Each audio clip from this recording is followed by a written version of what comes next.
انا عارف ان انا لو قلت لك ان المكان اللي فيه اللحمه بتدوب بالشكل ده انا اول مره اروحه في حياتي انت مش هتصدقني. بصوا يا جماعه، الواحد لسه خارج من دور عيا وعايز اكله كده ترم عظمه، فواحد صاحبي قال لي على مصمت هنا في سيدي بشر بيعمل بقى الطواجن اللي انتوا عارفينها دي، اللي هي بتبقى لحمه بقى وكوارع والجو ده وصدق مشوي واطباق المشكل دي، فتعالوا نجربوه. وطلبنا برده من عندهم طبق نخاع وطبق ممبار. اما بقى طبق الصدوق اللي قدامك ده ليه حكايه لوحده، بص شكله هو بيتعمل.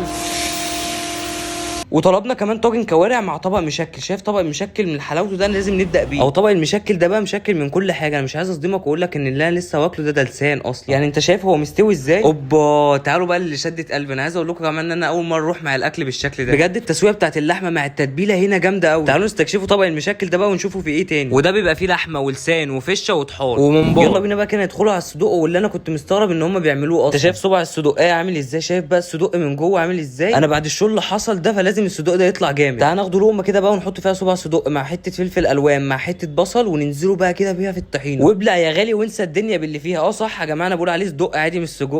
تعالوا ندخلوا على الممبار بقى، وده عجبني قوي لان انا اصلا ما توقعتش ان هم يعملوه بالشكل ده، وبالرغم من كل ده ان هو ما عجبش صح. يعني كتتبيله الرز ان هي تتبيله كويسه قوي وواضحه، وغير كمان ان هو مش شارب زيت. وجربنا كمان النخاع ودي بقى اللي عامله شبه الزبده بمعنى الكلمه. تعالوا نجربوها بالطحينه كده ونشوفوا طعمها عامل ازاي. بالنسبه لي الصراحه عاديه، بس اكتر حاجه عجبتني فيها ان هي مش شاربه زيت، بالعكس بقى ان هي عجبت صاحبي قوي قوي قوي. يعني اللي انا ما بقتش فاهم هو تركيبته ايه بالظبط. هات لي بقى الطاجن كوارع والورق عنب ده وحطوا لي قدامي. تعالوا نجربوا الكوارع لوحدها كده مع تتبيله الورق عنب. انا عايز اقول لكم يا شباب ان انا لو قلت لكم ان دي اول مره ليا اخش واكل فيها في مصمت مش هتصدقوا. انا من النوع اللي بعرف قوي بالذات في الاكل ده، ما بحبش اكله من بره، بس الناس دي مش مبتدئين وبجد ابهروني. عندهم بدل الفرع 5 وفي جميع المحافظات. يعني انا عايزك تنسى من دماغك خالص ان انت ممكن تاكل حاجه زفره او تحس بطعم الزفاره دي.